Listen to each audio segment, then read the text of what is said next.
Magandang gabi po sa inyong lahat, mahal naming mga kapatid, mga bisita namin, mga kaibigan, at mga inaaral sa Biblia na narito ngayon. Ganun din ang nakakonect sa Zoom natin. Kayo pong lahat ay buong pusong tinatanggap sa pagpupulong na ito ng mga saksi ni Jehovah. Ang kuplang lamang na tayo ay pasimulan natin ang ating pagpupulong at bahagi ito na ating pagpupulong sa pamagitan ng pag-awit at panalangin. Awitin po natin ang awit bilang 24. Hali kayo sa bundok ni Jehovah. Halaw ito sa Isaiah 2:2-4. Kung angko po sa inyo, awitin natin ito na nakatayo, masigla, at sundan natin ang himig ng ating musika.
Sa gabing ito ay muli makakatanggap tayo ng mga masasaganang espiritual na siyang kailangan natin sa ating pang-araw-araw na buhay.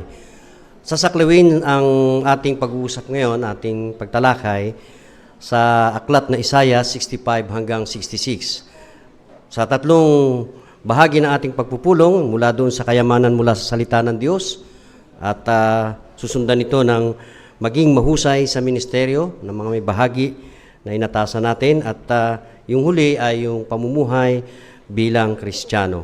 Ngayon ay dadako tayo sa unang may bahagi. Ito ay 10 minutong pahayag ang kanyang paksa. Mahal natin ang ating spiritual na paraiso. Gagampanan sa atin ito ni Brother Junel de Los Angeles. Pakisuyo, Brother Junel.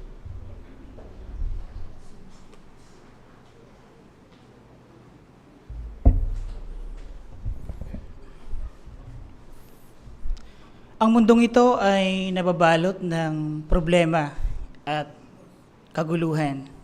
Kaya naman hindi nakakapagtaka na napakaraming tao sa mundong ito ang nawawalan ng pag-asa at dahil doon ay sila ay nalulungkot sa pang-araw-araw. Pero alam niyo ba mga kapatid, tayo bilang mga lingkod ni Jehovah, tayo ay nasa isang kalagayan na hindi kayang arukin o kaya naman hindi kayang pasukin kahit ng kalaban na si Satanas na Diablo. Ano ba yung paksa natin? Ito ay may kaugnayan sa espiritual na paraiso. Ano ba ang espiritual na paraiso? Ayon sa ating referensya, ang espiritual na paraiso ay tumutukoy sa magandang kalagayan sa espiritual ng mga lingkod ni Jehovah habang sumasamba sila sa Kanya. Ulitin ko po, tumutukoy sa magandang kalagayan sa espiritual ng mga lingkod ni Jehovah habang sumasamba sila sa Kanya. At dito mayroon tayong mapayapang kaugnayan kay Jehovah at sa isa't isa bilang magkakapatid sa espiritual. Pero mga kapatid, kanino nakasalalay para makapasok tayo sa espiritual na paraiso? Oo, sa atin. Kaya sa maikling pahayag na ito, talakayin natin ano ba yung mga pakinabang kapag tayo ay nasa loob ng espiritual na paraiso. Mas mabuti pang tingnan natin ang isang ulat ng Biblia sa Isaias, Kabanatang 65, Talatang 13. At pakisuyo na buksan niyo lamang ang inyong Biblia sa kabanatang ito ng Isaias. Isaiah 65 verse 13. Ganito ang mabasa natin. Kaya ito ang sinabi ng kataas-taasang Panginoong Jehovah. Ang mga lingkod ko ay kakain pero kayo ay magugutom. Ang mga lingkod ko ay iinom pero kayo ay mauuhaw. Ang mga lingkod ko ay magsasaya pero kayo ay mapapahiya. Napansin niyo po ba mga kapatid? Ang mga lingkod ni Jehovah ay nagtatamasa ng saganang espiritual na pagkain. Saan kaya ito tumutukoy na espiritual na pagkain? Ang espiritual na pagkain na ito ay tumutukoy po sa una, ang ating paggamit ng Biblia. Saan pa? Sa ating mga salig Bibliang publikasyon na patuloy na ibinibigay sa atin ng tapat at matalinong alipin. Mga asambleya, konbensyon, at ano yung bago natin? Ang ating napapanood na buwan ng JW Broadcasting at ang mga audio recordings. Ito ay nakakasapat sa ating espiritual na pangailangan. Ito yung espiritual na pagkain na wala sa sanlibutang ito. Kaya may kita natin na tayong mga lingkod ni Jehovah ay talagang nasasapatan sa espiritual na pangailangan. At masayang-masaya tayo dahil doon. Pangalawa, Isaiah 65 verses 14 at 17. Ano pa yung naidudulot ng espiritual na kalagayan? Isaiah 65, 14 at 17. Ito po yung mabasa natin. Ang mga lingkod ko ay hihiyaw sa kagalakan dahil sa mabuting kalagayan ng puso. Pero kayo ay daraing dahil sa kirot ng puso at hahagulhol dahil sa pamimighati. Mag-iiwan kayo ng isang pangalan na gagamitin ng mga pinili ko bilang sumpa. At bawat isa sa inyo ay papatayin ng kataas-taasang Panginoong Jehovah. Pero ang mga lingkod niya ay tatawagin niya sa ibang pangalan. Parang sino mang humihiling ng pagpapala para sa kanyang sarili sa lupa ay pagpapalain ng Diyos ng katotohanan. At ang sino mang nananata sa lupa ay manata sa ngalan ng Diyos ng katotohanan. Dahil ang dating mga paghihirap ay malilimutan. Mawawala ang mga iyon sa paningin ko. Dahil lumilikha ako ng bagong langit at bagong lupa. Ang dating mga bagay ay hindi na maaalala pa at mawawala na ang mga ito sa puso. Kaya ano yung dalawang pakinabang kapag tayo nasa espiritual na paraiso? Oo, tayo ay nagiging panatag kahit maraming problema. O mga kapatid, hindi naman tayo exempted sa problema ng sanlibutang ito. Tayo ay tumatanda pa rin, nakakaralas ng problema sa ekonomiya, nagkakasakit, namamatayan ng mahal sa buhay. Pero ano yung meron tayo? Kahit na mayroon tayong problema, hindi nawawala ang ating kapanatagan. Meron tayong peace of mind, meron tayong peace of God. At yun ay galing sa Diyos na Jehovah. Okay, ano naman yung pangatlo? So una, binanggit natin na tayo nagtatamasa ng saganang espiritual na pagkain. Pangalawa, panatag. Ano naman yung pangatlo? Basahin natin ang binabanggit ng Isaias, Kabanatang 65, Talatang 25. Isaiah 65, verse 25.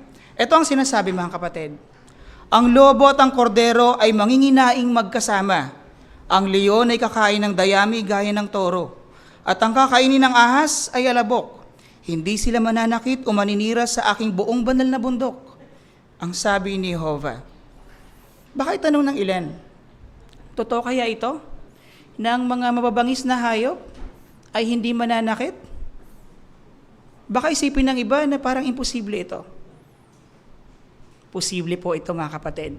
Pero sa puntong ito, ang binabanggit dito na mga lobo, ito po ay kumakatawan o sumisimbolo sa mga tao na dating mayroong mararahas na pamumuhay, dating immoral, dating kriminal, pero binago nila ang kanilang pamamaraan ng pamumuhay. Kaya ano yung mapansin natin? Napakarami ng mga kapatid natin na dati ay mayroong masamang pamamaraan ng pamumuhay, immoral, pero nagbago sila sa tulong ng Biblia, sa tulong ng Banal na Espiritu ni Jehovah. Pero alam niyo po ba, mga kapatid, at lang sa mga kabataan narito, magkakaroon po ito ng literal na katuparan. Ang mga bangis na hayop ay talagang hindi na mananakit pa sa maamong hayop. Kaya baka naisip nyo, ano kayo yung pinaka-favorite ko na pwedeng alagaan sa paraiso? Antayin natin na makapasok sa bagong salibutang iyon. Ngayon, sa ating artwork, napansin niyo po ba, mga kapatid, kung ano yung emosyon na pagkakapareho sa apat na larawan na nandyan? Sa una, may kita natin na sa loob ng Kingdom Hall, ang mga kapatid ay masaya na nagbabatian sa isa't isa. Regardless of ano man yung kanilang kulay o kung ano man yung kanilang background. Sumunod dyan ay masaya yung mga kapatid na nag-volunteer sa pagmamantine sa Kingdom Hall.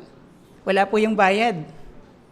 Sumunod, ito naman na dalawang kapatid na nasa kulungan, may kita natin na bagaman ang sitwasyon nila ay talagang mahirap, pero may kita natin na napapatibay ng kapatid ang isa't isa.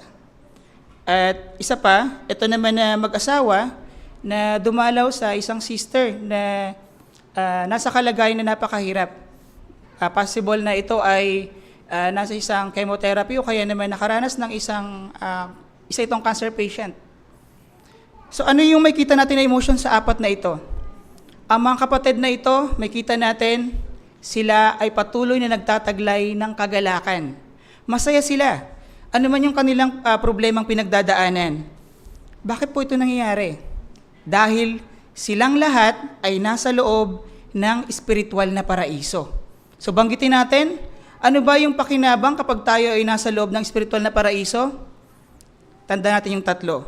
Una, tayo ay saganang pinaglalanan ni Jehovah ng espiritual na mga pagkain. Pangalawa, tayo ay panatag kahit na punong-puno ng problema ang mundong ito. At pangatlo, ano yung makikita natin dyan, mga kapatid? Payapa at ligtas. Kaya bagaman tayo yung mga lingkod ni Jehovah, nanaisin pa ba natin na umalis sa espiritual na kalagayang ito, espiritual na paraiso? Kaya mga kapatid, walang iba na makakasagot kung tayo ay gustong manatili sa espiritual na paraiso, kundi tayo lamang.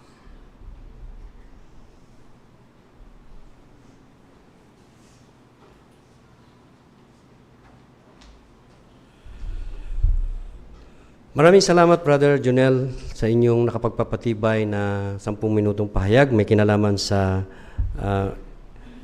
mahal natin ang ating espiritual na paraiso. Ngayon ay dadako tayo sa ikalawang may bahagi. Ito ay espiritual na hiyas at 10 minutong talakayan. Gagampanan sa atin ito ni Brother Olaf Dickman. Brother Dickman, handa na po kami kanina.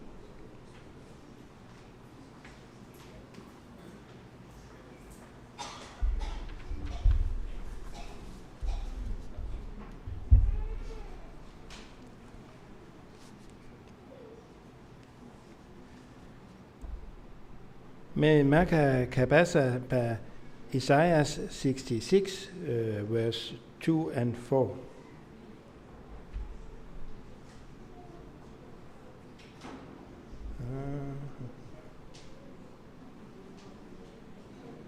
Yeah, I have that brother Bart. At sila ay lalabas at titingin sa mga bangkay ng mga nagrebelde sa akin. Dahil ang mga uod na sa mga ito ay hindi mamamatay, at ang apoy ng mga ito ay hindi mamamatay, at ang mga ito ay magiging nakapandidiri sa lahat ng tao. Salamat po. Very good. Paano makakatulong ang tekstong ito para manawan ang sinabi ni Jesus tungkol sa Gehenna na nasa Marcos 9:47-48?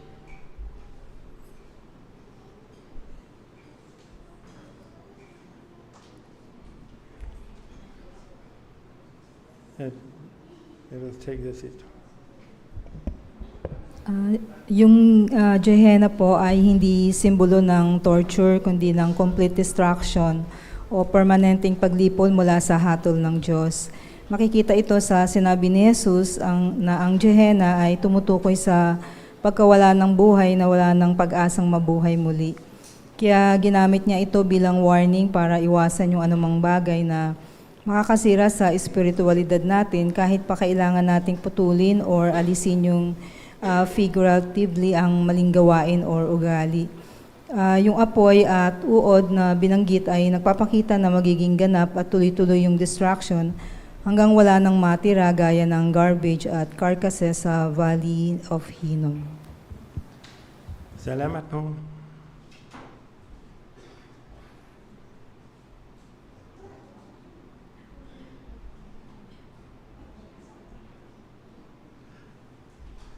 Sister Kanso.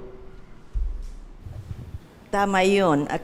Kasi ang bangkay ng mga taong sumasalangsang sa Diyos, itinatapon sa Gehenna. Isang lugar na tinutukoy sa Biblia, ang lugar na tinatawag sa libis ng Hinnom. Isang tapunan ng basura, pag ang bangkay itinapon dito, katulad ng isang basura, hindi na mapapakinabangan. Salamat po.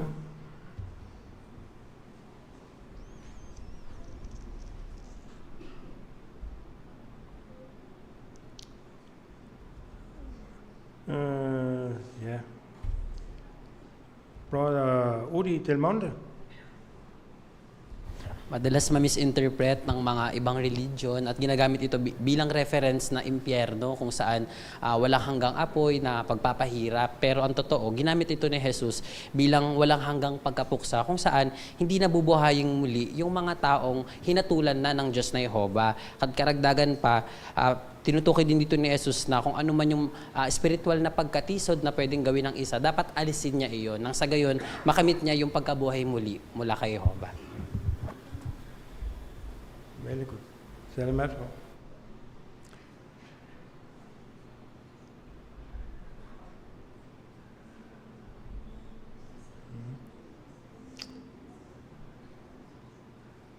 No problem. Okay, we go to the next. Sa pagbabasa ng Biblia para sa linggo ito, among spiritual na hiyas ang magustuhan mo.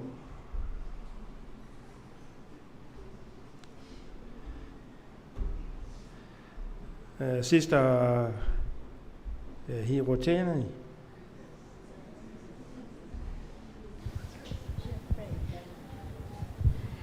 Nagustuhan ko nga ang Isaiah sa 65:18 na sinasabi na magsaya kayo at magalak magpakailanman. Alam natin na dahil kay Satanas, naging mapanganib at napuno ng galit at kasamaan ng ang mundong ito. Kaya ang mga tao ay hindi na masaya at napakaraming problema. Bakit sa kabila ng sistemang ito, nagagawa pa rin natin magsaya? Dahil pinagpapala tayo ni Jehovah, nandyan ang ating mga pulong, mga publikasyon, mga kapatid, elder, banal na espiritu at ang Biblia na tumutulong sa atin, kaya tayo ay masaya at panatag na naglilingkod sa Kanya, kahit na nabubuhay tayo sa mahirap na mga huling araw na ito. Salamat. And Sister Lilia Vasquez.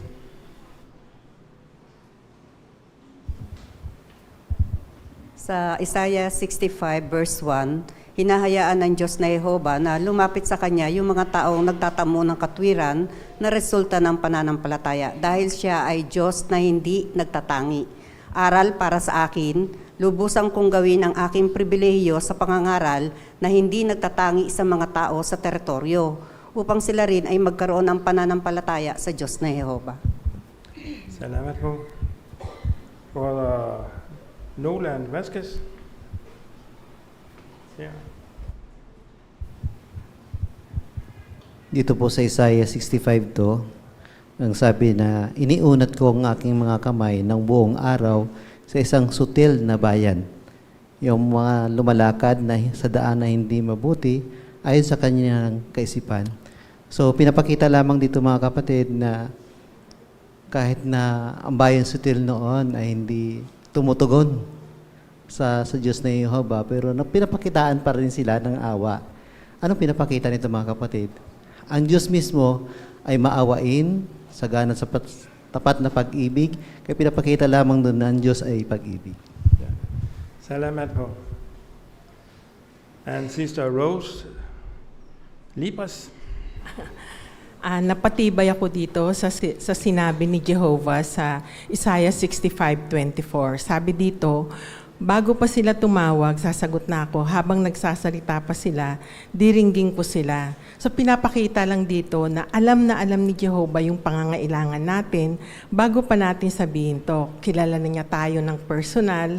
Alam niya ang tunay nating pangangailangan sa emotional, spiritual, at interesado siya sa nararamdaman at pinagdaraanan ng kanyang mga lingkod at handa siyang tumulong sa tamang panahon at sa pinakamahusay na paraan.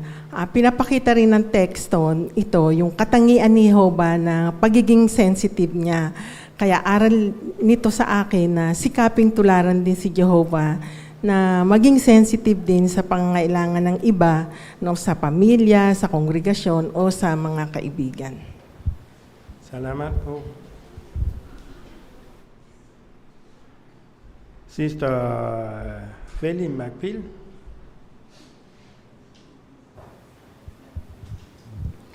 Dito po sa first part ng 66:8, bilang sagot sa nakakabinging sistemang ito ni Satanas na masasagot ko po ang mga katanungang ito, lalo po kung magsikap at maglaan ako ng panahon sa pangangaral at pagtuturo sa mga interesado na lahat ng pagdurusang dinaranas nating ito ay malapit ng wakasan ng Diyos na Jehova at papalitan niya ng perpektong gobyerno kabaliktaran sa sistemang ito ng Satanas Diablo. Salamat po. And Bro Roy Mata. Isaiah 66:1, sabi dito, ang langit ang trono ko at ang lupa ay tuntungan ng mga paa ko. Natural lamang na ang langit, yun ang tirahan ni Jehovah. Ang lupa, tuntungan ng kanyang mga paa kasi lupa lamang ang binigyan ng pantanging pagkakataon na materhan ng mga tao. At higit sa lahat itong lupang ito, binili ng dugo ng kanyang misanikong hari. Kaya bilang hari, tuntungan lamang ng kanyang paa ang lupa. Salamat po.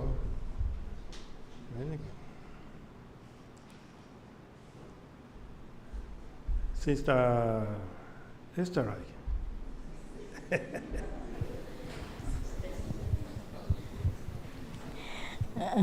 Nagustuhan ko ang mensahe ng Isaiah 65:14.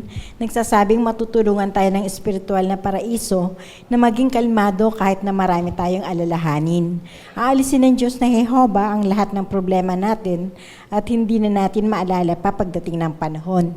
Kaya naman gusto ko din tumulong na maging panatag ang kapwa-kapatid sa pamamagitan ng pagpapakita ng kabaitan, kagalakan, pag-ibig, kapayapaan, mga katangiang kasama bunga ng Espiritu ng Diyos. Salamat po. Brothers and sisters, salamat.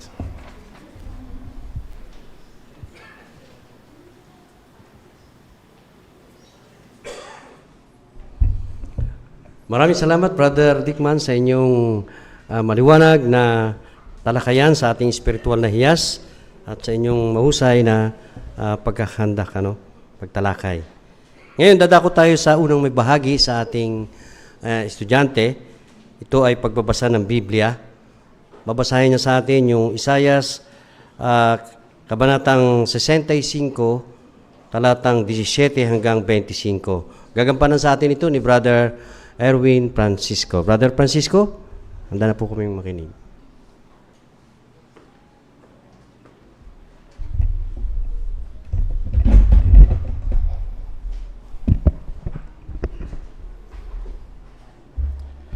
Dahil lumilikha ako ng bagong langit at bagong lupa, ang dating mga bagay ay hindi na maaalala pa at mawawala na ang mga ito sa puso. Kaya magsaya kayo at magalak magpakialaman sa aking nililikha dahil ginagawa kong dahilan ng pagsasaya ang Jerusalem at dahilan ng kagalakan ang bayan niya. At magagalak ako sa Jerusalem at magsasaya dahil sa bayan ko. Wala nang maririnig doon na pag-iyak o paghiyaw dahil sa pagdurusa. Hindi na magkakaroon ng sanggol sa lugar na iyon na ilang araw lang mabubuhay o ng matanda na hindi malulubos ang kanyang mga araw. Dahil lang sino mang mamamatay na 100 taong gulang ay ituturing isang bata lang. At ang makasalanan ay susumpain kahit 100 taong gulang na siya.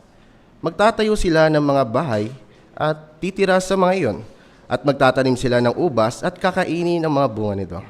Dahil sila magtatayo pero iba ang titira. At hindi sila magtatanim pero iba ang kakain.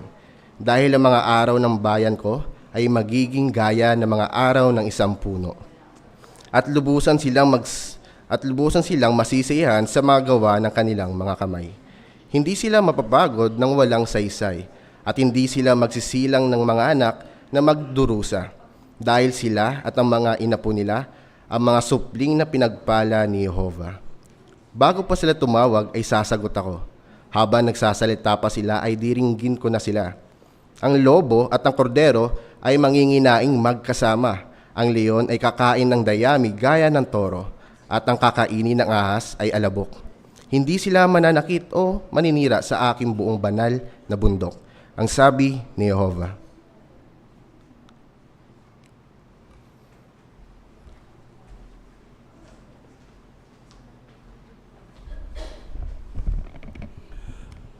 Maraming salamat, Brother Francisco, sa inyong bahagi. Kayo ay inatasan doon sa pagbabago-bago ng boses. At nakita natin kung paano niya binabasa yung Isaiah 65:17 hanggang 25. Kapag ang pabago-bago ng boses, ito yung nagpapakilos sa tagapakinig natin. Halimbawa, kung yung binabasa natin ay humahatol, yan, mabaguhin natin yung boses doon. Katulad kanina, nakita natin doon sa pagbabasa ni Brother Francisco. Kung gusto mo naman panabikin yung nakikinig sa iyo, hihinaan mo naman ang boses mo, para ma-excite siya. Ano kaya yung susunod? So, ganun ang kailangan natin, lalo na kung sa ministeryo, makukuha natin yung atensyon noong tagapakinig. Katulad nung napakinggan natin. Kaya maraming salamat, Brother Francisco, sa inyong bahaging ito. Ngayon ay dadako tayo sa ikalawang bahagi na ating pagpupulong. Ito yung maging mahusay sa ministeryo. Dito yung ating inatasang mga estudyante. Ang bahagi ay 3 minuto ito, di formal na pagpatotoo, sa natural na paraan. Ipaalam sa kausap niya yung isa sang saksi ni Jehovah. Gagampanan ito ni Sister MJ Abellanosa at ang tatayong kausap niya ay si Sister Myra Camillo. Pakisuyo, Sister MJ. Hi Myra, ikaw pala yan? Dito ka pala nagpapalaundry din? Ate MJ, oo. Maganda kasi yung gamit nilang sabon at paabkon dito. Parang matagal na kitang hindi nakita na dumaan. Sa anong bansa na naman ba pinuntahan mo? At naikot mo na ata buong Asia? Ay, hindi naman ate. Umuwi akong probinsya. Dinalaw ko lang si mama at mga kapatid ko doon. Kumusta naman yung pamilya mo, sila, or yung lugar niyo din? Kumusta na din? Okay naman sila doon. Yung lugar namin, ganun pa rin. Minsan, magulo, lalo na ngayon mainit yung issue sa politika. Ikaw ba, Ate MJ, anong political party ang sinusuportahan mo? Tanda ko, taga Davao kasi ibig sabihin DDS ka? Hindi, dati talaga, diehard ako dyan. Pero sa ngayon, isa na kasi akong saksi ni Jehovah or active na saksi ni Jehovah. Neutral na kami sa usaping politika. Tapos, yung sinusuportahan namin ay yung gobyerno ng Diyos, na ang Pangulo niyan ay si Jesus. Nakaulat yan, May, sa Daniel 2:44. Gusto ko sanang basahin para sa iyo. Okay lang? Sige. Ito, nakaulat siya dito. Sa panahon ng mga haring iyon, ang Diyos ng langit ay magtatag na isang kaharian na hindi mawawasak kailanman. At ang kaharang ito ay hindi ibibigay sa ibang bayan. Dudurugin ito at wawakasan ang lahat ng kahariang iyon at ito lang ang manatili magpakailanman. Kaya ito yung sinusuportahan namin na gobyerno. Kaya neutral kami sa politika. Pero pwede ba yung maging neutral o hindi mangialam sa issue? Kasi lahat naman tayo apektado, di ba? Oo, tama ka, May, apektado talaga tayo. Pero yun lang talaga ang pag-asa natin na solusyon sa lahat nito. Pero ang mga saksi din naman sa ngayon, sumusunod din sila sa batas ng tao or batas natin tulad ng magbabayad ng tax. Nagbabayad din sila at saka basta hindi lang makompromiso yung paniniwala nila, susunod sila sa batas ng tao. Sa bagay, pansin ko nga, mababait yung mga saksi. Parang ang hirap nga yung ginagawa yung pag-house to house. Hindi naman sa mahirap. Mainit lang tulad ngayon, panahon ngayon. Pero masaya kasi nga, naibahagi namin sa mga tao yung kaharian o gobyerno ng Diyos na solusyon or pag-asa nating lahat. Interesado ako dun sa binanggit po kanina niya, pagiging neutral. Siguro, pero usap na lang tayo next time kasi sa ngayon meron pa akong pupuntahan. Oo, sige. Usap na lang tayo. Maraming salamat, Sister MJ, at sa inyo, Sister Myra Camillo. Ang inatas natin kay Sister MJ, yung Aralin 5, number 3. Ang sabi doon ay, piliin ang mga salitang gagamitin mo. Lalo na kapag hindi Kristiyano yung inyong kausap, o kaya maging ibang relihiyon siya, pwedeng i-adjust natin yung paraan ng ating pakikipag-usap. Saka bago natin ipapasok ang Biblia o tutukuyin si Jesus. Katulad nung nakita natin, in-adjust ni Sister MJ sa ang kanyang mga paraan ng ginagamit ng mga salita para sa huli na ipasok niya. Naipakilala niya si Jehovah at si Jesus. Pinatunayan niya na ang mga saksi ni Jehovah ay hindi kumukontra sa batas ng tao. Kaya maraming salamat sa mahusay na bahagi, Sister MJ, at sa inyo, Sister Camillo. Ngayon, dadako tayo sa pagpapasimula ng pakikipag-usap. Ito ay publikong pagpapatotoo din. Gustong makipagtalo sa iyo ng kausap mo. Gagampanan sa atin ito ni Sister Carmen Dula. Ang tatayong gustong makipagtalo ay si Sister Catherine Manalo. Subaybayan natin sila. Hi, magandang umaga. Meron ka bang gustong basahin? Pwedeng kumuha, walang bayad. Meron din palang ganito dito. Sa province kasi namin, meron din ganito. Pwede bang magtanong? Curious lang ako, para saan ba yung mga yan? Ito.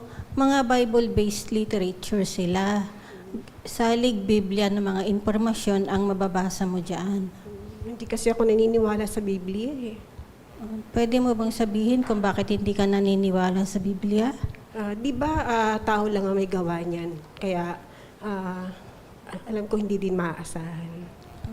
Iginagalang ko ang paniniwala mo. Salamat sa pagsasabi nito. Pero kung meron ka pang ilang minuto, gusto ko sana ipaliwanag sa iyo kung bakit makakatiyak tayo na ang Biblia ay salita ng Diyos. Sige, nagmamadali din kasi ako eh. Meron pa kasi akong duty. Ganun ba? Sige, magandang araw na lang sa'yo. Okay, salamat, Sister Carmen. Talagang parang pupunta sa pagtatalo, Pero ang binigay na patiting ka rin ni Sister Carmen ay yung Aralin 4, number 5, manatiling kalmado. Paano niya ginawa yun? Hindi niya ipinilit kung ano yung tama, na hindi niya pinipilit na kung tama ba yung sinasabi niya. Ano? Mapagpakumbaba si Sister Carmen. Mahinahon, sumagot, at pag ginawa natin yon, baka sa sunod na mga pakikipag-usap noong gusto makipagtalo, gusto niya nang makipag-usap dahil sa naging mahinahon yung pakikipag-usap natin sa kanya at naging mapagpakumbaba tayo. Ano? Kaya salamat Sister Carmen sa inyong mahusay na bahagi at sa inyo Sister Catherine. Ngayon dadako tayo sa pangatlo. Ito ay bahay-bahay naman, gumamit ng track sa pagpapasimula ng pakipag-usap. Gagampanan ito ni Sister Queenie Atamosa at ang tatayong may bahay si Sister Chenny Ligasan. Subaybayan natin sila. Magandang araw po. Pwede ko po ba kayo makausap kahit mga 2 minutes lang? Bakit? Tsaka para saan yan? Napansin ko po kasi nanonood ka ng balita. Sa panahon kasi natin ngayon, halos mga negative or masasamang balita na yung naririnig at nababasa natin. Tama ka dyan. Kaya tingnan mo, palala ng palala yung mga nangyayari sa atin. Tsaka kung manunod ka sa TV, halos araw-araw na lang mga masasamang balita o hindi magagandang balita yung napapanood natin. Tingin niyo po kaya ate, ano kaya yung mangyayari sa hinaharap? Kung titingnan sa nangyayari sa ngayon, tingin ko lalala. Salamat po sa sagutin nyo. At tama-tama po, meron ako ditong tracks na tutulong sa atin na malaman kung ano talaga yung mangyayari sa hinaharap. Actually, maganda po yung pangako ng Diyos na mangyayari sa hinaharap na mababasa natin sa Apocalypse 21:4. Okay lang ba na papausa ko sa iyo? Papahirin ng Diyos ang bawat luha sa mga mata nila at mawawala na ang kamatayan, pati ang pagdadalamhati at ang pag-iyak at ang kirot. Ang dating mga bagay ay lumipas na. Ayan, salamat po. Sa nabasa po ninyo, binanggit siya na papahirin ng Diyos ang bawat luha sa ating mga mata. Ibig sabihin nun, aalisin ng Diyos yung ating mga paghihirap, yung mga bagay na magpapalungkot sa atin. At ibig sabihin, mawawala na po yung lahat na pagdurusang mararanasan natin sa hinaharap. Maganda pala yung pangako ng Diyos sa atin sa hinaharap. Opo. Yamang binanggit ko po na 2 minutes lang yung pakikipag-usap pa sa iyo. Iwan ko sa inyo itong tracks. Tapos, meron kaming ditong website, tradethewill.org. Pwede nyo pong basahin mamaya or scan yung QR code. At kung okay lang po sa inyo, sa susunod kong pagbabalik, kung pwede natin pag-usapan kung paano mapapabuti ng Diyos yung kalagayan ng mundo. Sige, balik ka lang ng mga ganitong araw tsaka ganitong oras din. Ayun. Ako pala si Irish. Ano po pangalan ninyo? Chenny naman ako. Ayun. Ate Chenny, kailan ko po kayong pwedeng balikan? Mga anong oras po? Mga ganitong oras din tsaka araw. Ayun. Salamat po. Maraming salamat, Sister Queenie Atamosa at sa inyo, Sister Chenny. No? Binigyan natin ng assignment si Sister Atamosa doon sa Aralin 1, number 4. Magmasid. Ano? Paano ba ginawa ni Sister ni Sister Queenie? Napansin niya na Sister Chenny ay nag-aalala sa kalagayan ng bansa, ano? Nag-aalala siya na talagang walang mangyayari, parang sa pamumuno ng tao, ano? Ayan. Mahalaga 'yon kasi lalo na kapag ang may bahay ay ang pambungad sa inyo ay politika, ano, mga hindi magagandang ginagawa ng mga tao na nasa kapangyarihan. Ano, pag ganun, pagmasdan natin, ito yung gusto niya, ito yung sasabihin ko sa kanya. Katulad nung narinig natin, ano? Mapagmasid tayo, maging mapagmasid sa kalagayan ng ating kausap. Mahalaga yun, at nang sa ganun ay naipapasok natin yung kaharian ng Diyos. Ano? Pwede rin tayong tumingin sa itsura niya, ano? Sa kultura, sa paniniwala niya. Ano? Okay ba siya nakausapin sa ganung pagkakataon? Yan. Titingnan natin. Ano? At kung okay, di makipag-usap tayo. Ipaliwanag na talagang ang kaharian ng Diyos ang pag-asa. Ano? Kaya maraming salamat, Sister Queenie at sa inyo, Sister Chenny, sa inyong bahagi. Ngayon dadako tayo sa huling may bahagi. ipapaliwanag ang paniniwala mo o ipaliwanag ang paniwala mo. Pagtatanghal ito, ang tema nila, sino ang Antikristo? Gagampanan nito ni Sister Lilia Vasquez. Ang tatayong may bahay ay si Sister Jane Lucica. Pakisuyo, subaybayan natin sila. Musta ka na, Jane? Mabuti naman ate. Mabuti andito ka uli. Mayroon sana akong gustong itanong sa'yo. May nabasa kasi ako tungkol sa salita na Antikristo. Ano ba ang ibig sabihin nito?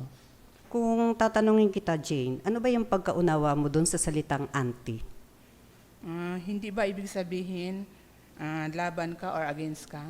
Tama ka. Kaya ang ibig sabihin nito, laban ka kay Kristo. Ang tanong, ano kaya ang ginagawa nila para masabing anti-Kristo sila? Ang unang nasa isip ko ate, kinakaila nila si Jesus bilang Kristo, anak ng Diyos. Tama ka. So tignan natin yung binabanggit ng Biblia doon sa unang Juan 2:22. Makisuyo nga ako sa iyo sa pagbasa. Okay.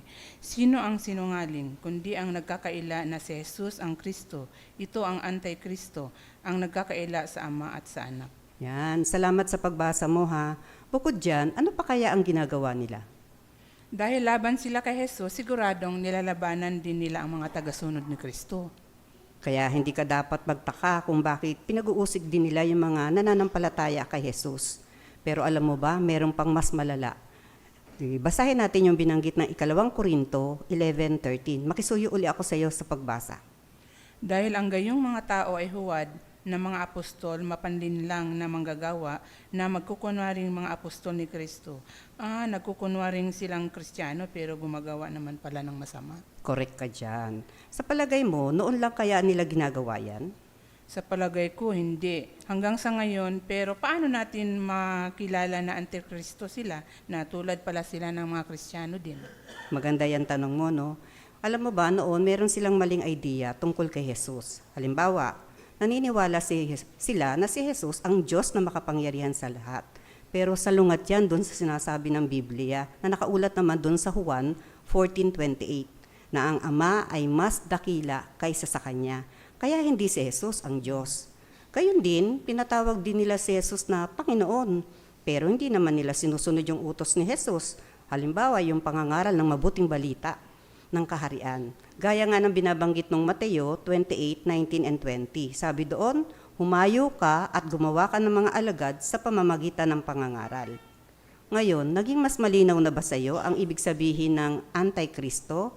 Ano yung ginagawa nila at paano nila ito makikilala?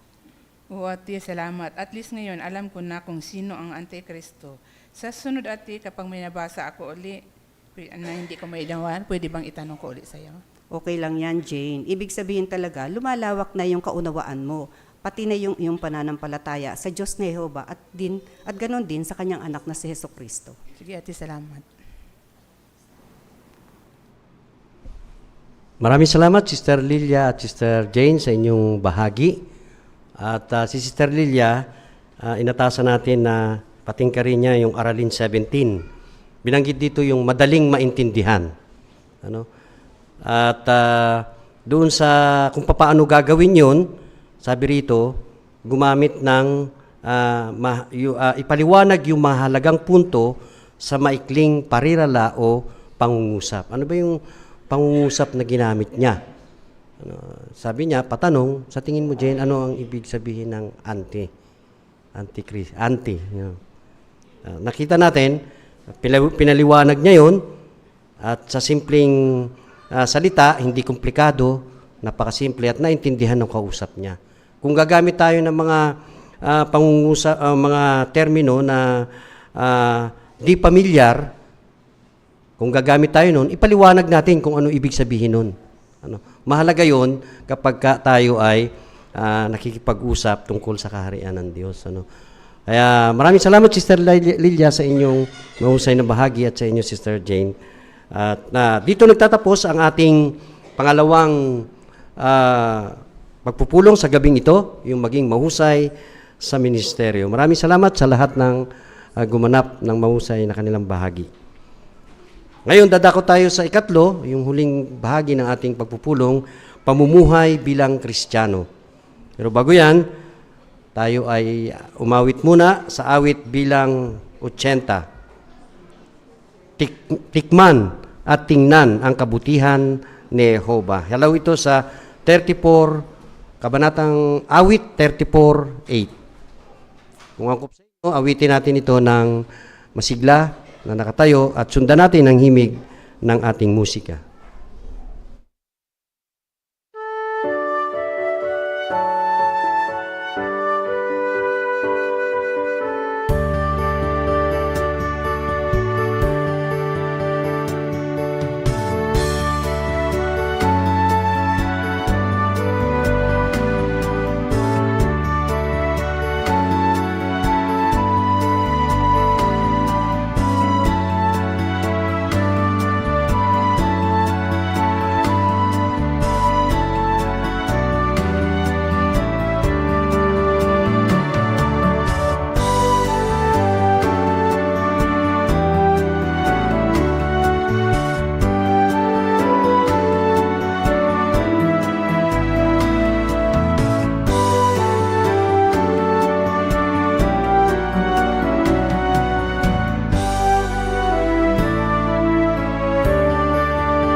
Sa pamumuhay bilang Kristiyano, ang unang may bahagi sa loob ng 15 minuto, ito ay pagtalakay at may kasamang video.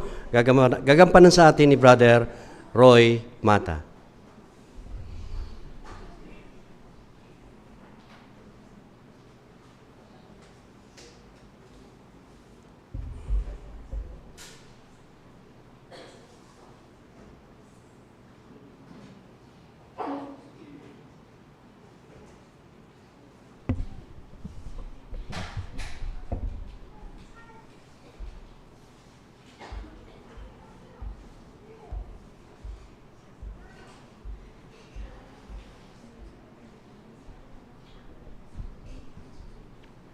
Pinag-iisipan mo na bang maglingkod ng buong panahon? O kaya, nag-aalala ka ba na kapag ginawa mo yan, baka may ilang bagay kang mapalampas sa buhay? Tanong yun mga kapatid. O baka naitanong mo rin kung minsan, kung tatanggap naman ang lahat ng mananamba ni Jehovah ng buhay na walang hanggan, bakit kailangan ko pang gumawa ng higit na sakripisyo? Tanong ulit mga kapatid. Bueno, kung oo, tandaan na hindi magkakait si Jehovah ng anumang mabuti sa mga nagtitiwala sa Kanya. Mapagbigay sa Jehovah, maibigay ni ka nga. Ang totoo, kapag nag-aalangan ka, naibigay ang best mo kay Jehovah, yung best, yung pinakabuo, sigurado na mayroon kang mapapalampas sa buhay mo. May buhay nga tayo, wala namang best. Maganda kung may buhay, may best pa. So paisuyo mga kapatid, na ating panuorin ang video na kung ano o ano ang gagawin mo alang-alang sa mabuting balita. Kasi pinagpapala ni Jehovah ang mga naglilingkod sa Kanya ngayon at sa hinaharap. Paisuyo po ang video, ating panoorin at titingnan natin kung paano tayo makikinabang sa bidyong ito. Paisuyo po. Nakatira kami ni nanay sa isang maliit na nayon. Bata pa lang ako, tinuruan na niya akong bumasa at sumulat. Iba-ibang chart at publikasyon ang ginagamit niya. Pagkatapos ng pulong, ikikwento sa amin ni nanay kung anong nagustuhan niya. Tapos tatanungin niya kami kung anong nagustuhan namin. Kaya kailangan ko talagang makinig mabuti at mag-note kasi dapat may masabi ako sa kanya na nagustuhan ko. Nung mas naiintindihan ko na yung binabasa ko, gusto ko nang magkomento at talagang naghahanda ako para makapagkomento ako sa sarili kong salita. Pag nagkokomento ako, pakiramdam ko bahagi ako ng kongregasyon. Kaya talagang lalo kong na-enjoy yung mga pulong at gusto kong mas marami pang magawa para kay Jehovah.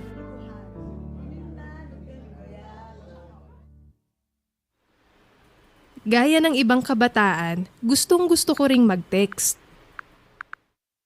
Pero natutunan ko na may papakita ko yung malasakit ko sa iba kung makikipag-usap ako sa kanila ng personal.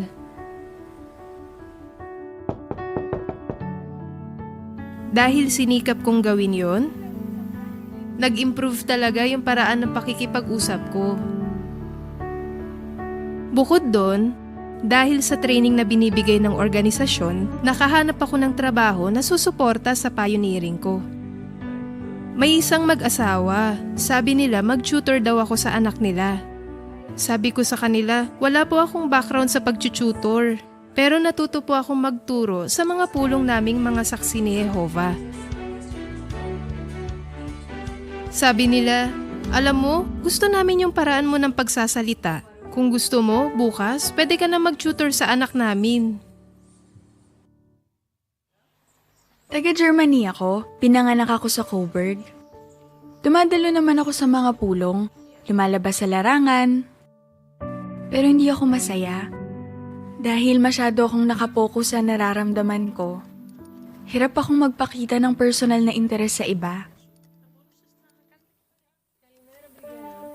Lagi akong sinasama ng roommate ko sa mga Bible study niya. Nakikita ko, kapag umiiyak yung mga study niya, umiiyak din siya. Hindi lang Bible study ang turing niya sa kanila, kundi mga kaibigan. Napatibay ako noon. Ngayon, dahil mas mahal ko na yung mga tao, at mas malapit na ako kay Jehovah, nag-enjoy na ako sa pangangaral.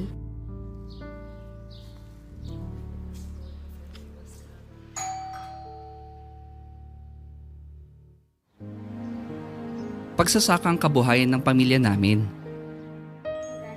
Bata pa lang kami, tinuruan na kami ng mga magulang namin ng mga gawaing bahay. Noong nagtatrabaho ako, naging tukso sa akin yung pagkakaroon ng malaking kita at yung mag-focus sa material na mga bagay. Pero dahil sa pagsasanay ng mga magulang namin nung bata pa kami, natulungan ako noon na manatiling simple. Kaya nang alukin ako ng boss ko ng mas mataas na sweldo, pero kailangan ng overtime, hindi ko yun tinanggap. Okay lang sa akin kahit maliit lang yung kita ko. Malaki yung naitulong sa akin nung isang artikulo sa Gumising. Binanggit doon yung isang paraan kung paano natin mababudget yung pera natin. Pwede daw tayong gumamit ng sobre, tapos may label. Parang ganito, pagkain, kuryente. Nakatulong talaga yung suggestion na to. Kaya naging kontento ako. Natutunan ko din doon na huwag bumili ng mga bagay na hindi ko kailangan. Nakatulong din yun sa akin para mag-focus ako sa pagpapioneer. Gusto kong gawin ang lahat para mapaglingkuran si Jehovah. Pero minsan naisip ko pa ring mag-college. Gusto ko kasing makita kung gaano kalayo ang mararating ko.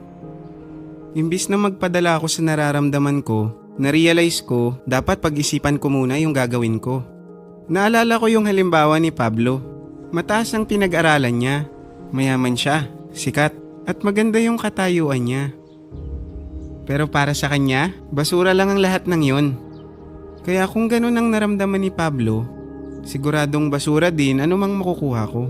Kaya kumuha lang ako ng part-time na trabaho. Nagbabasa ako ng metro ng tubig. Nakaalay ako kay Jehovah, kaya gusto kong gawin ang lahat para sa Kanya. Ngayon, mas marami na akong panahon para sa paglilingkod sa Kanya. Nung bata pa ako, gusto ko paglaki ko, ako yung tao na iginagalang. Iniisip ko noon, kapag naging 18 na ako, magiging ministerial na lingkod ako. Pero nung dumating yung time na yon, hindi ako nahirang. Dismayado ako noon. Pero si Mama, pinatibay niya ako. Ginamit niya yung halimbawa ni Moises. Inisip ni Moises na kayang-kaya niya nang maging leader at manguna sa Israel. Pero alam ni Jehovah na hindi pa siya handa. At nakita rin ni Jehovah na hindi pa siya mapagpakumbaba. Natutuhan ko doon na huwag masyadong mag-focus sa sarili ko at mas isipin yung iba, yung kailangan nila, kung paano ko sila mas matutulungan. Kaya anumang atas ang ibigay sa akin, tinatanggap ko yon. Dahil doon, masaya ako nakakapaglingkod kasama ang mga kapatid sa kongregasyon at talagang nagkakaisa kami.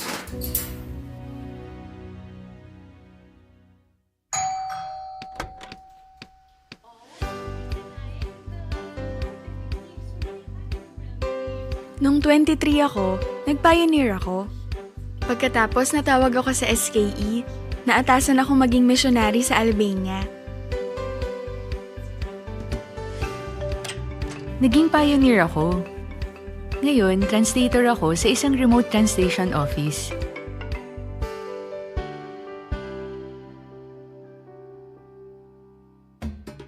Nakapag-asawa ako ng isang brother na kapareho ko ng goal. 2 taon kaming nag-pioneer at nakakatuwa, naatasan kaming maglingkod bilang mga construction servant. Pagkatapos kong mag-pioneer ng mga 2 taon, natawag ako sa Bethel. Ngayon, nasa bindery ako. Nag-pioneer ako. Pagkatapos, naimbitahan akong mag-aral sa SKE. Naglilingkod ako ngayon sa service department sa sangay sa Pilipinas. Hindi ko naisip na magagamit ako ni Jehovah sa ganitong paraan. Hindi. Hindi yun sumagi sa isip ko. Hindi ko man lang na-imagine to. Naalala ko, may napakinggan akong isang pahayag. Ang laki ng epekto sa akin nun. Sabi ng speaker, inialay nyo na ang sarili nyo kay Jehovah. Pero ginagawa nyo ba yung pinangako nyo sa Kanya? Na-realize ko na may maibibigay pa pala ako sa Kanya. Mag-a-apply ako sa SKE. Minsan naiisip ko wala akong halaga. Hindi ako karapat-dapat. Pero natutunan ko na kahit sino pwedeng gamitin ni Jehovah. Basta magpagamit lang siya. Si Jehovah ang tutulong sa atin na maging kwalipikado sa anumang atas. Natutunan ko na kapag binigyan tayo ni Jehovah ng isang atas, ibibigay niya rin sa atin ang skill at pagsasanay na kailangan natin. Talagang magtatagumpay tayo. Wala akong background sa ganitong atas. Pero may nakita pa rin si Jehovah sa akin at ibinigay niya ang assignment na to.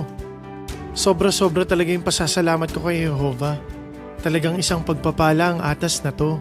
Kitang-kita ko yung tulong ni Jehovah sa amin. Kahit kailan di niya kami iniwan. Para bang hawak niya yung kamay namin. Tapos sinasabi niya, huwag kang mag-alala, nandito lang ako. 8 oras kada araw na paglilingkuran ko si Jehovah. Kasama ng mga taong gusto rin siyang paglingkuran. Mga taong espiritual sila. Ang saya talaga. Sobra-sobra yung pasasalamat ko kay Jehovah. Kulang ang mga salita para ipaliwanag yon. Ang daming binigay ni Jehovah sa akin. Inilapit niya ako sa pamilya niya, tinuring niya akong kaibigan, at binigyan niya ako ng mga atas na hindi ko akalaing magagawa ko. Dahil nagpagamit ako kay Jehovah, talagang nakita ko yung tulong niya sa buhay ko.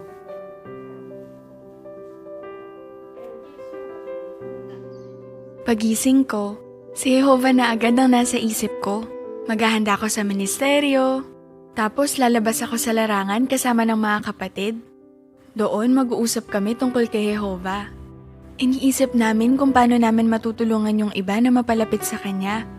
Pagka-uwi, pinagkikwentuhan namin ng roommate ko yung ministeryo namin nung araw na yon. Pagkatapos, magpipray na ako at magbabasa ng Bible. Kaya pakiramdam ko, kasama ko si Jehovah sa bawat oras. At yun pa lang, regalo na para sa akin. Maraming salamat sa ating video. Ngayon mga kapatid, tayo naman ang sagot sa mga tanong natin. Tanong natin ay ito, anong mga pagpapala ang tinanggap ng mga kabataang na piniling maglingkod ng higit kay Jehovah? Kay Sister CK, paisuyo sa likuran.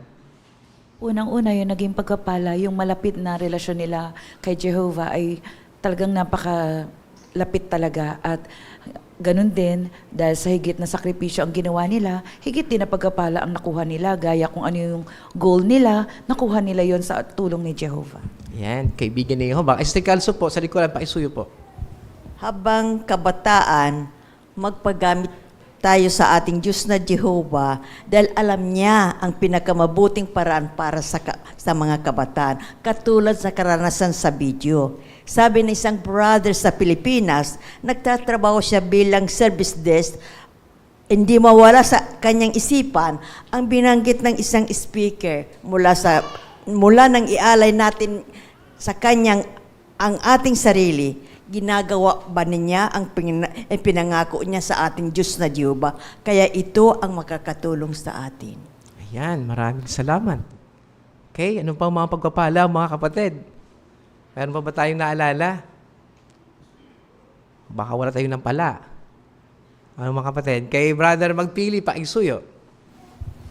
Yung mag-asawang taga-India, dahil nagpatuloy sila sa naging construction servant sila.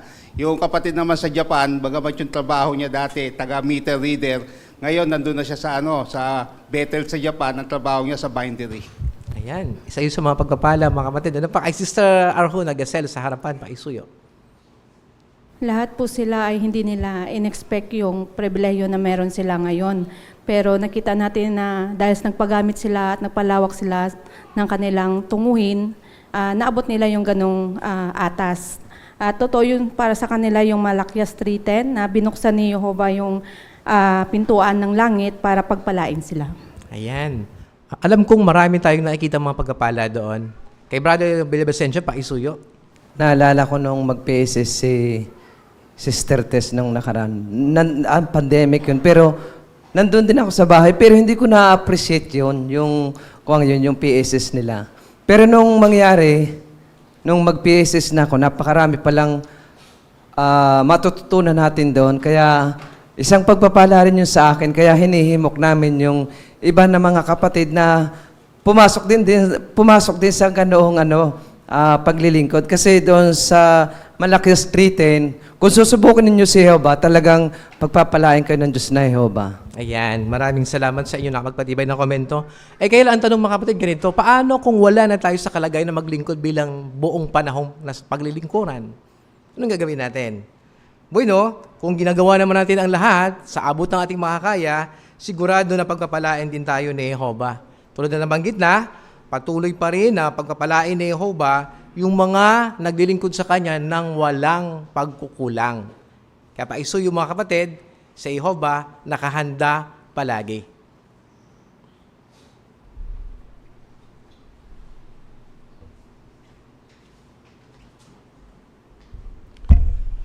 Maraming salamat, Brother Mata, sa inyong maliwanag na pagtalakay na sa paksang ito na may mapapalampas ka ba? Ganon din sa ating video. Salamat din po. Ngayon, dadako tayo sa huling bahagi ng ating pagpupulong. Ito yung pag-aaral ng ating kongregasyon sa Biblia gamit ang aklat na mga aral sa Biblia. Nasa aral 88 hanggang 89 na tayo. Gagampanan ito ni Brother Ezekiel Magpili at ang katulong na tagabasa niya ay si Brother Andy Panganiban. Parisuyo, Brother Magpili.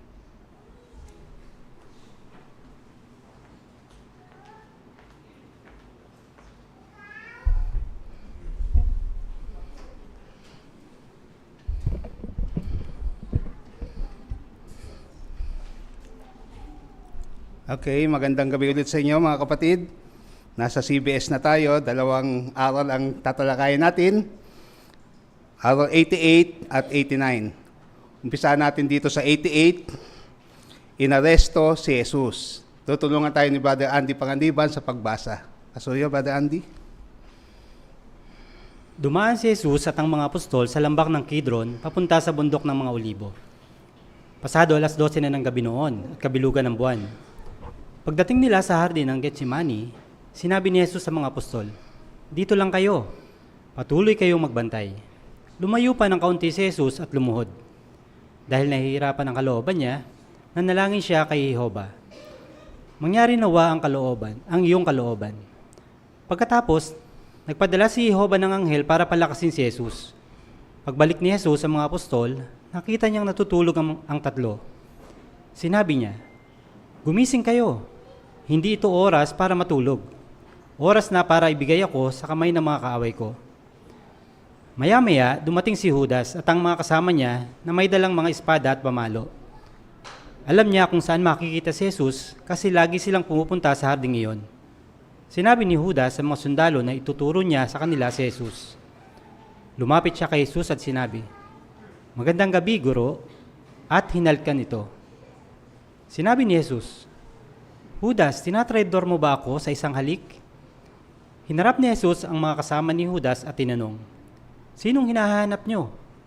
Sinabi nila, "Si Jesus na Nazareno." Sumagot siya, "Ako ang hinahanap ninyo." Napaatras ang mga lalaki at natumba. Tinanong ulit sila ni Jesus, "Sinong hinahanap niyo?" Sinabi ulit nila, "Si Jesus na Nazareno." Sumagot si Jesus, "Ako nga iyon. Huwag niyong idamay ang mga lalaking ito." Nang maintindihan ni Pedro ang nangyayari, humugot siya ng espada at tinagpas ang tainga ni Malco, isang lingkod ng mataas na saserdote. Pero hinawakan ni Jesus ang tainga nito at pinagaling. Pagkatapos, sinabi ni Jesus kay Pedro, "Ibalik mo ang espada sa lalagyan nito. Ang lahat ng gumagamit ng espada ay mamamatay sa espada." Hinuli ng mga sundalo si Jesus at tinalian ang mga kamay niya. Tumakas ang mga apostol. Dinala ng mga lalaki si Jesus kay Anas, ang punong saserdote. Pinagtatanong ni Anas si Jesus at pagkatapos ay pinadala niya sa bahay ng mataas na saserdoteng si Caiphas. Pero ano ang nangyari sa mga apostol? Okay, salamat no. Dumako muna tayo dito sa mga naka-impluentang tanong. Anong pangyayari ang naganap sa hardin ng Getsemani? Maraming nangyari doon sa hardin na yon. Pwede magbigay ng ilan? Ano yung naganap doon sa hardin na iyon?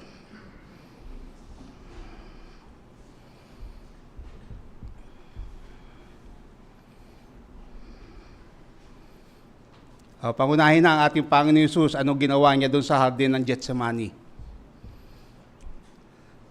Brother Flores po, Henry. Nang dumating nga sila doon, ay sinabihan niya yung kanyang mga apostol na magbantay at lumayo lang ni Jesus ng konti para mag-ukol ng panalangin sa kanyang ama. Yun ang una. Ilang beses na nalangin ang ating Panginoon Jesus sa bundok Getsemani. Kung nakita niyo yung ulat dyan sa referensya. Mateo 26, 36 to 57.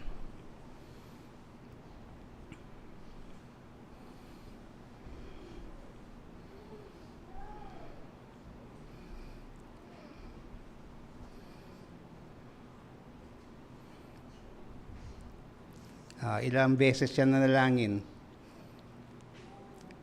Kasama yun sa nangyari sa hardin na yon. Ano pa ibang nangyari doon?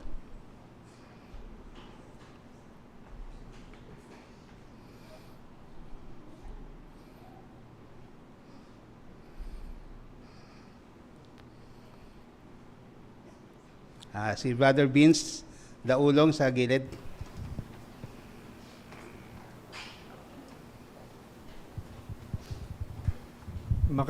Ikatlong ulit po siyang nanalangin. Ayun, 3 beses siyang nanalangin doon, no?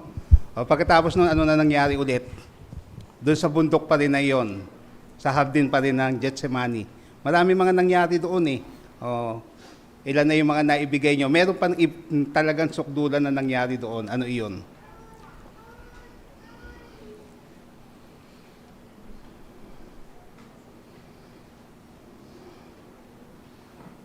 Brother Tom Villavicencio. Nandun din po yung mga saserdote para hulihin si Jesus. Okay. Meron pa?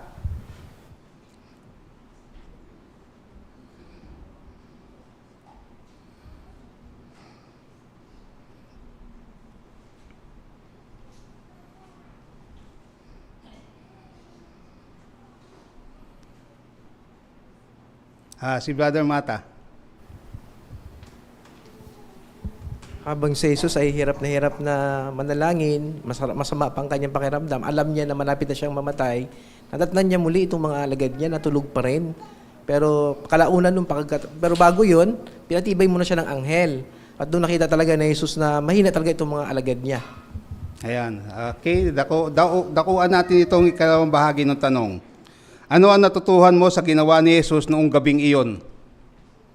May ginawa ba ang ating Panginoon Jesus noong gabing iyon? Ano yung ginawa niya doon? At ano yung natutuhan natin doon? O ano muna yung ginawa ng ating Panginoon Jesus? Para medyo madali-dali, nung inaresto siya, ano ginawa ng ating Panginoon Jesus? Yung aarestuhin siya.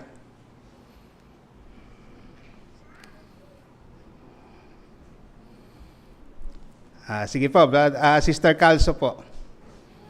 Nagbigay si Jesus ng instructions sa mga apostol niya. Sabi niya, huwag kayong matutulog. Siguro sa pagod nila, nakatulog sila. Kaya lesson sa atin, kung may mga instructions sa atin, makinig din tayo para sa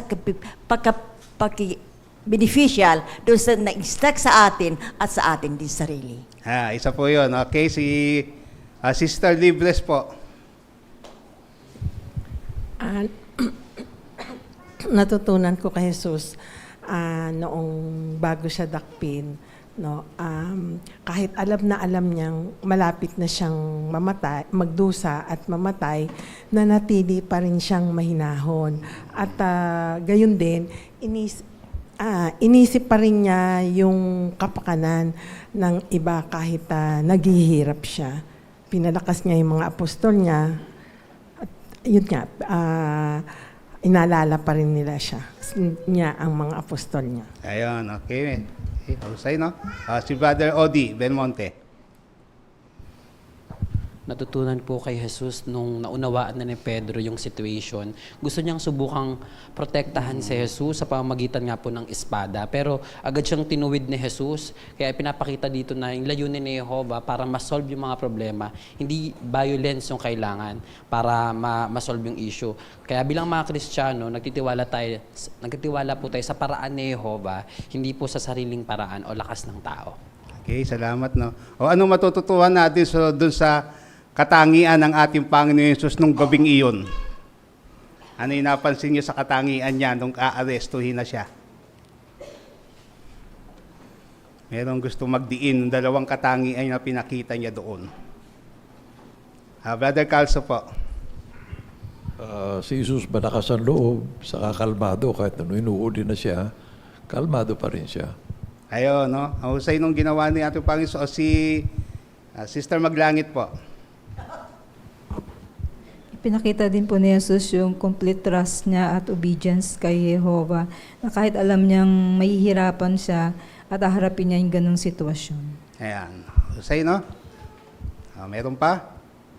Katangian ni Jesus doon. Brother Roy. Si Jesus ay makatwiran din siya. Nagsasabi siya ng totoo. Totoo lang, hinarap niya. Tinanong pa niya, sino ba hinahanap niyo? Sabi nila si Jesus na Nazareno. Sagot naman niya, ako nga yun. 2 beses yun. Baka kung mga kriminal yun, baka magtatago ka agad yun. Baka magsinungaling pa. Ayan, tama. No? Alam ni Jesus na siya hinahanap, kaya tinanong niya pa mismo yung naghahanap sa kanya kung sino hinahanap. Brother Tom. Makikita rin natin doon sa panalangin ni Jesus na hindi niya sinabi doon sa panalangin na iligtas mo ko, pero ang ginawa niya, sabi niya ay mangyari nawa yung kalooban mo. Yun ang gusto ni Jesus, talagang yung kanyang panalangin, nandun yung pagtitiwala at suporta niya doon sa Diyos na Jehovah. Ayan, salamat, no? Okay, dumako pa tayo sa ibang tanong. Sa araw na ito, ano yung natutuhan natin sa Diyos na Jehovah sa puntong ito?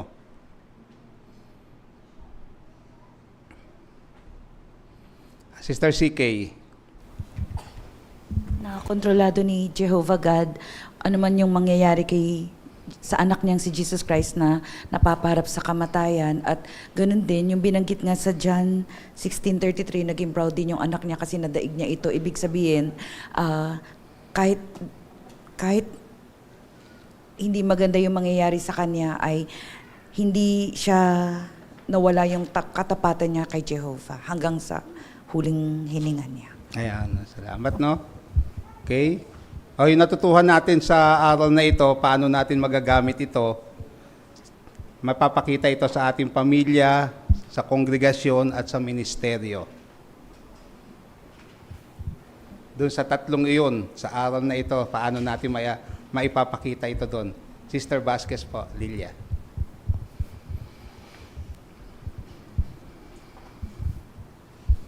Pwede natin magamit ito sa ministeryo kasi lalo na nung mga unang panahon sa panahon ngayon medyo mababait pa yung mga natatpuan natin. Pero nung unang panahon, talaga mababagsik yung mga tao. Ayaw nila na kumakatok ka sa bahay nila at kinakausap mo sila. So kung wala kang lakas ng loob, nung panahon namin, nung kauna-unahan, mahihirapan ka talagang magbahay-bahay. Kasi talagang nandun yung mumurahin ka, sisigawan ka, tapos kung ano na yung sinasabi sa'yo.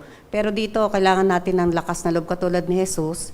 Hinarap niya yung mga tao at naging mahinahon siya sa pagsasalita. Ganon din, kapag tayo nasa labas ng ministeryo, meron nang aaway sa atin, kailangan maging mahinahon din tayo. Kung maaari, umalis na lang tayo para hindi magkaroon ng gulo. Ayan, isa yun. Brother Nolan Vasquez, sarap.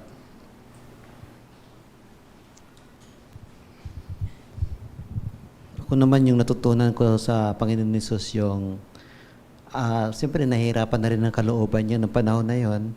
Lumapit ka agad sa Diyos na Yehova sa pamagitan ng panalangin. Tayo din naman ngayon ang natutunan natin, ano man ang pinagdaanan natin, ano man yung katayuan natin, dapat kay Yehova lang tayo lumapit at magtiwala tayo sa Kanya, natutulungan niya tayo. Okay, salamat. Okay. Sige, si Brother Vince Daulong.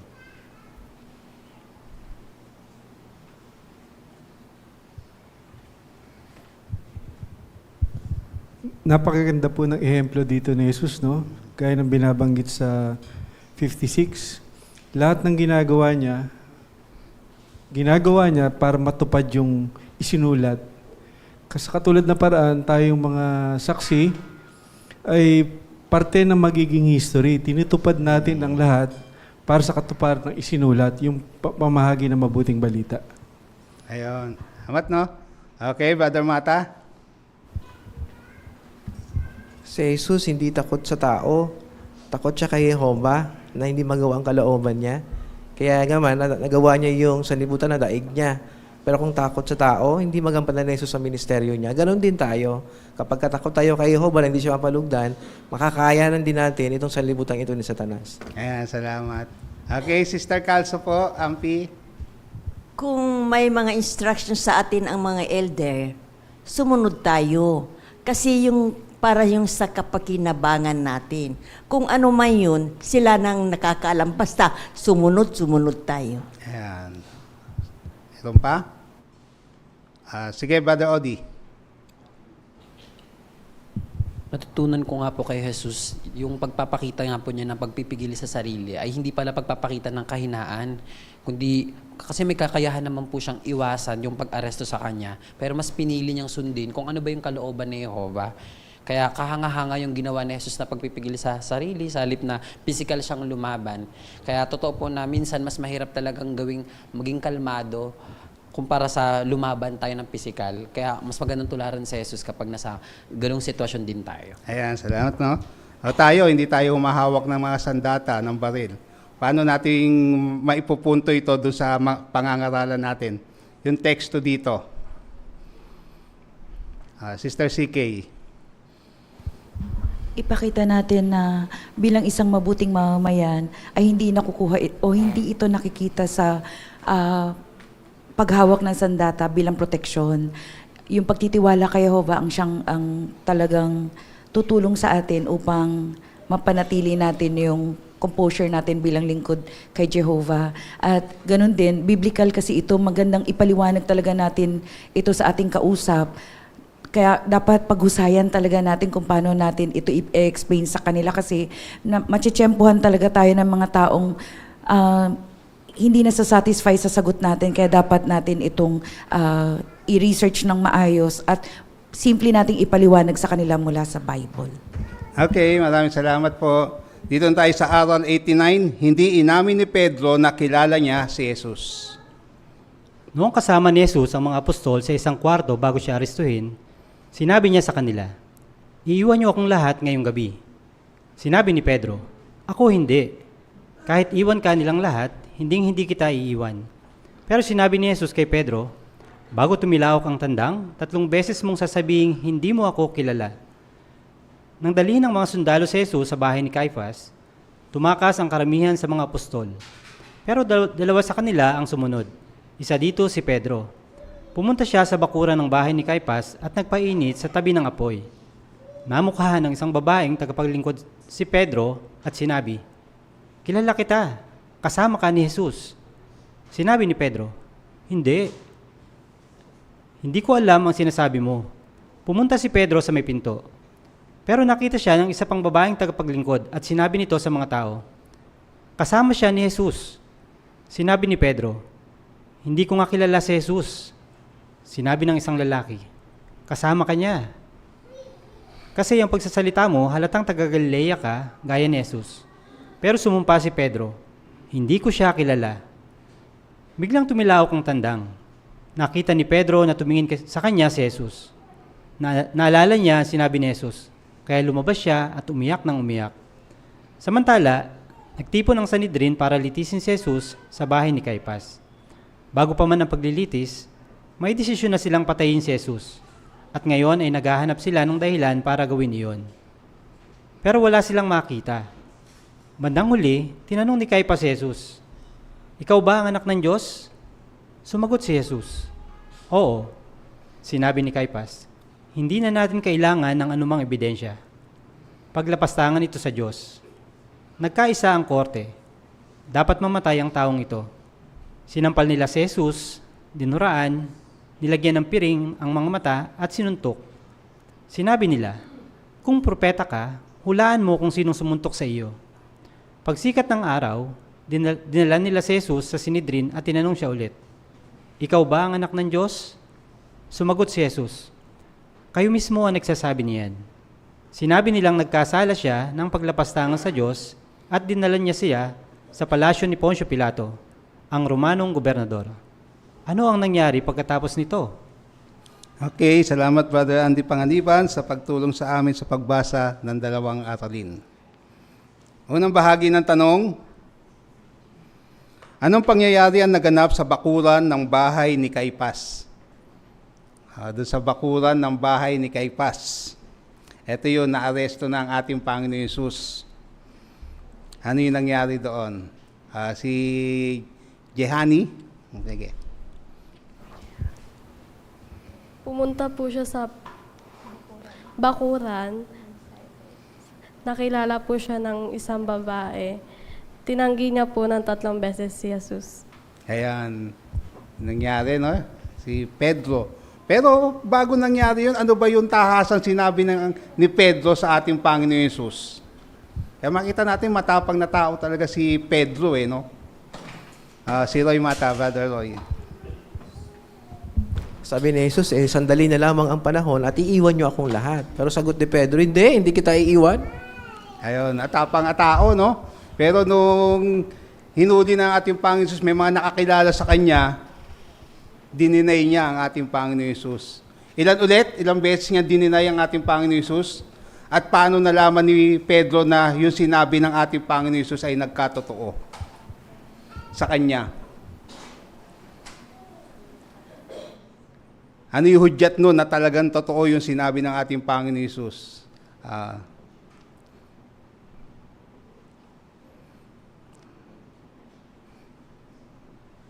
Sister po na, Sister Austria.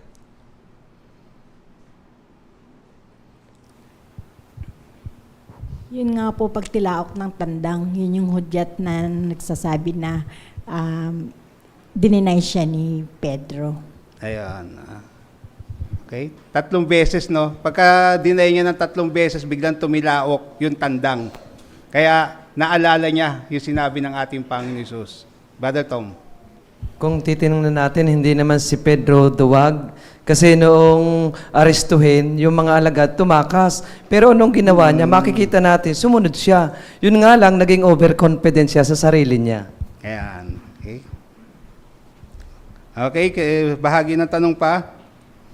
Ano ang ginawang dahilan ng korte para hatulan ng kamatayan si Jesus? Ano ba yung dahilan kaya hinatulan siya ng kamatayan? Ano ba yung sinabi, itinanong sa kanya, at kung ano yung sinagot ng ating Panginoon Hesus?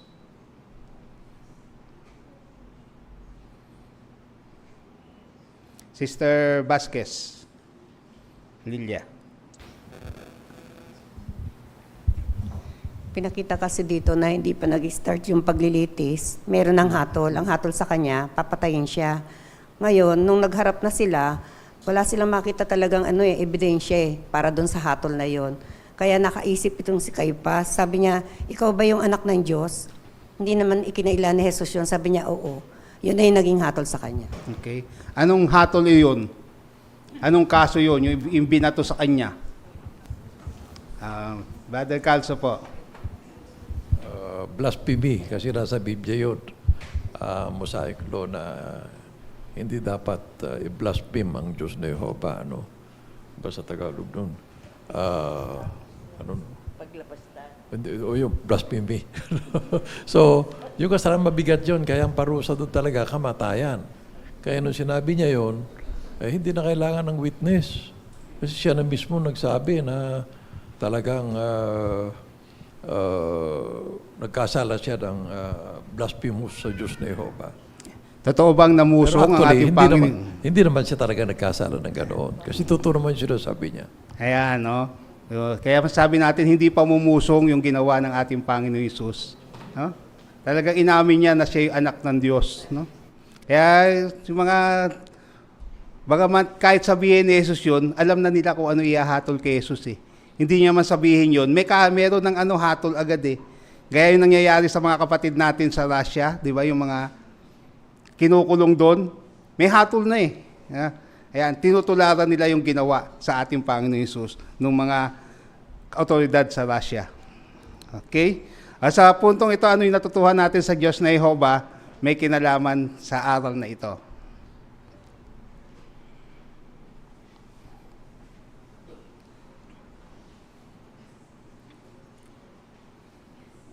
Okay.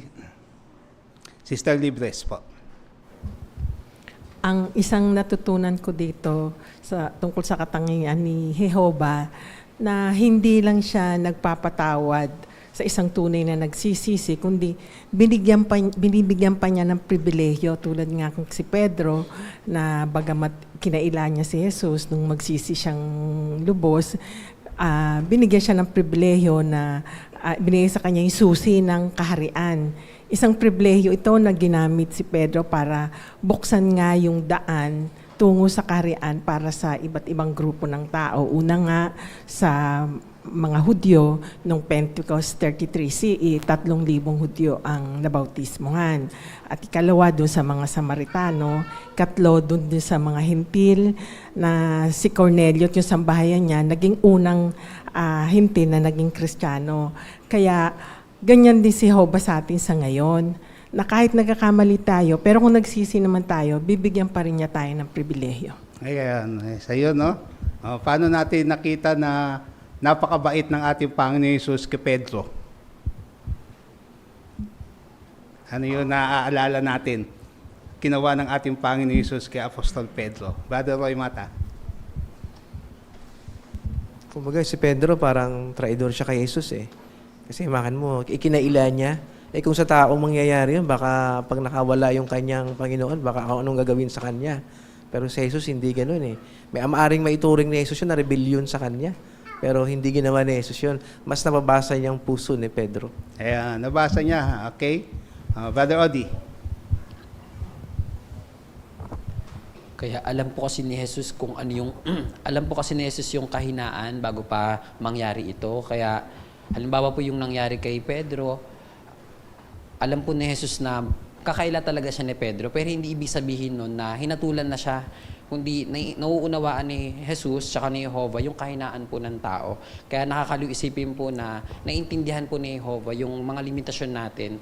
Kaya kung paanong naintindihan ni Jehovah yung sitwasyon natin, wag din natin hatulan yung sarili natin porket may mga pagkukulang tayo. Kundi tignan din natin kung ano yung nakikita ni Jehovah sa atin bilang may mga potensyal. Ayan. Anong klaseng pagdurusa ang inabot ng ating Panginoon Hesus? nandyan, ano yung klaseng mga ginawa sa kanya dyan? Pag-uusig to sa kanya, pwede rin natin maranasan ito. Ano yon? Sige, Sister CK. Sabi dito sa paragraph, aside sa naririnig pa niya na gusto na siya talagang patayin ng mga tao, hinahatulan na ito na kahit hindi niya deserve yun, pero sabi sinampal siya, dinuraan, nilagyan ng piring sa mata at sinuntok. Tapos ginawa pa siyang katatawanan. Yung kaunawaan ni Jesus sa sitwasyong yon ay maaari nating tularan sa panahon ngayon na kung minsan hindi rin natin lubos na unawaan kung bakit tayo na-accuse ng mga bagay-bagay. Kaya tutulong yung hindi tayo magtanim ng galit sa iba, magpatawad at magtimpi dahil sa kaunawaan na meron. Yung makadiyos na kaunawaan ay kailangan nating linangin. Okay, salamat. No, sa ministeryo, sa pamilya, sa kongregasyon, paano natin magagamit yung natutuhan natin dito? Brother Junel de Los Angeles. Sa ating mga kapamilya man, sa ministeryo o kaya sa ibang mga tao, huwag tayong mag-alangan na magpakilala na isang saksi ni Jehovah. Kasi kapag nag-alangan tayo, nagpapakita lang tayo noon na parang ikinakatwa din natin si Jesus na ayaw natin manindigan sa katotohanan. Isa yun, mahusay. Meron pa? Sister Sherin Calso. Napanatili nga ni Jesus yung sarili niya na kalmado at courageous sa gitna ng nakakatakot na panahon dahil sa patuluyan siyang nanalangin sa Diyos na Jehovah para tulungan siya. Kaya pinalakas siya ng Diyos na Jehovah. On the other hand naman, si Pedro, kaya naman siya na-overcome din ng takot dahil nga sa hindi siya nakapanalangin, dahil nga nakatulog siya ng paulit-ulit. Kaya nung nangyari iyon, nung inaresto si Jesus, na-overcome si Pedro ng takot at ikinaila niya ang Panginoong Jesus. Kaya kapit ito sa atin sa ngayon na kailangan patuloy tayong manalangin, humingi ng tulong sa Diyos na Jehovah. At the same time, maging alert tayo. Paano tayo magiging alert? Kailangan makikinig tayo na mabuti sa mga pagpupulong natin tulad nito. Talagang bulay-bulayin natin yung mga napag-aralan natin sa Biblia para hindi tayo ma-overcome ng takot kapag dumating yung panahon na mapaharap tayo sa mga nakakatakot na sitwasyon. Okay, salamat. Mahusay. Okay. Brother Calso po. Dito ba mayroong private reproof din na pangyayari? Meron. Kasi si Jesus, di ba, kinailanin ni Pedro ng 3 beses, tapos tumilawak yung manok. Ngayon, paano siya ni-reproof? Privately.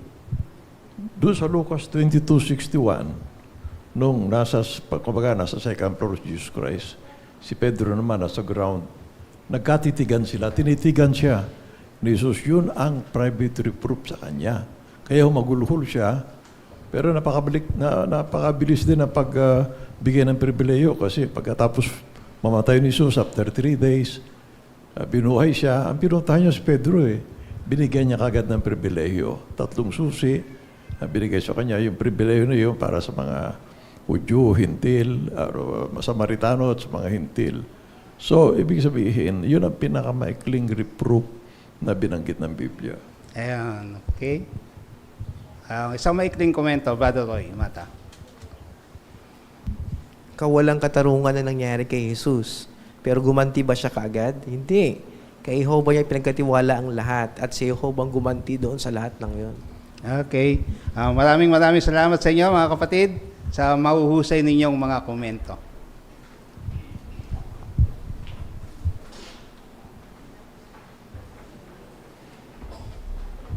Maraming salamat, Brother Magpili, at sa inyong tulong na tagabasa, si Brother Andy Panganiban, at sa inyong nakapagtuturo at mahusay na pagtalakay at pag-aaral ng ating kongregasyon sa Biblia gamit ang mga aral sa Biblia tungkol sa ating Panginoon Hesus at sa Diyos na Jehovah. Tunay na nakinabang tayo sa ating 3 pagpupulong ngayon, mga kapatid. Yung una, yung kayamanan mula sa salita ng Diyos, pinaliwanag sa atin kung gaano kahalaga na manatili sa ating espiritual na paraiso. Ito ay dapat nating bulay-bulayin dahil ngayon pa lang ay magkakamit na tayo ng kapayapaan. Na napakahalaga na manatili tayo sa spiritual na paraiso. Sa ating spiritual na hiyas, ipinakita o pinaliwanag kung ano ang kahulugan ng Gehenna.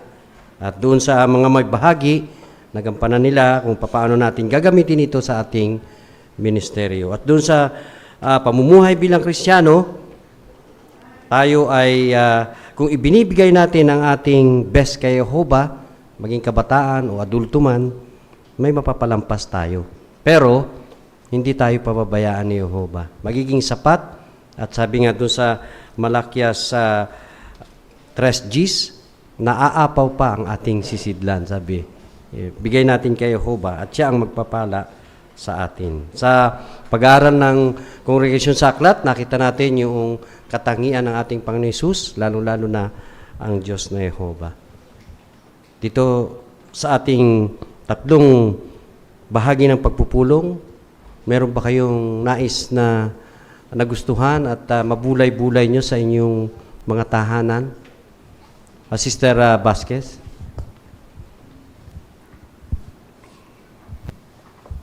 Malaki natutunan ko doon sa nangyari kay Jesus kasi darating ang panahon, lahat tayo, dadanasin natin yung dinanas ni Jesus.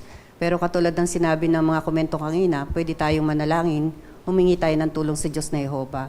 Pero huwag tayong matakot kasi alam natin, lagi nating kasama ang Diyos na Jehovah kahit na nag-iisa na lang tayo. Yeah. Sister CK? Yung tungkol sa may mapapalampas ka ba? Sabi nga, hindi magkakait si Jehovah ng anumang mabuti. Yung mga gumawa ng best, talagang gagantimpalaan niya yon. Kaya pwede naman natin itong gawin din. Baka nakakalingat tayo sa mga informal na pagpapatotoo. Marami tayong napupuntahang place or yung mga tao, kala natin na kilala na nila si Jehovah, pero hindi pala, ngayon lang nila narinig. Tayo pa ngayon magugulat na hindi talaga pala sila napatotohanan sa bahay nila kasi busy lagi sila sa work nila. Kaya yung mga bagay na lagi tayo magdala ng mga contact card o yung mga maliliit na letter writing ng mga kapatid, pwede natin itong ibigay sa kanila. Yeah. Si Brother Villavicencio, Tom? May matututunan din tayo doon sa ulat na yung inaresto si Jesus may kinalaman kay Judas. Baka dumating din sa atin yung pag-uusig. Baka ipagpalit natin yung ating katapatan doon sa, halimbawa, nung bigyan si Judas ng malaking halaga, tinakwil niya, kumbaga pinagkanulo niya si Jesus. Baka dumating din sa atin yun. Kaya ngayon pa lang, sabi ang payo patibayan natin yung ating kaugnayan kay Jehovah kasi yun mismo ang tutulong sa atin na manatiling matapat tayo sa Kanya. Yeah. Maraming salamat sa inyong lahat, mga kapatid. At tiyak na marami tayong gustong komento na nagustuhan natin sa ating tatlong pagpupulong na ito. Sa susunod na linggo, pananabikan natin yung ating pagpupulong muli. Binanggit yung sa kayamanan mula sa salita ng Diyos, huwag kang matakot dahil kasama mo ako. Doon sa mga tatlong may mga bahagi dito, matututunan din natin kung paano natin ito gagamitin sa ating ministeryo. Kaya doon sa pamumuhay bilang Kristiyano, pananabikan din natin kung paano maging matapang gaya ni Jeremias. Yan po ang pananabikan natin sa susunod na linggo. Kaya dito po nagtatapos ang ating pagpupulong at tayo ay tatapusin natin sa pamagitan ng pag-awit at panalangin. Pakisuyo po na awitin natin ang awit numero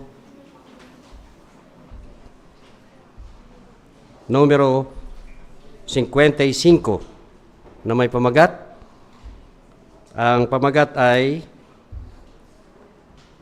huwag matakot sa kanila. Hinalaw ito sa Mateo 10:28. Pakisuyo po, awitin natin ng masigla at sundan natin ang himig ng ating musika.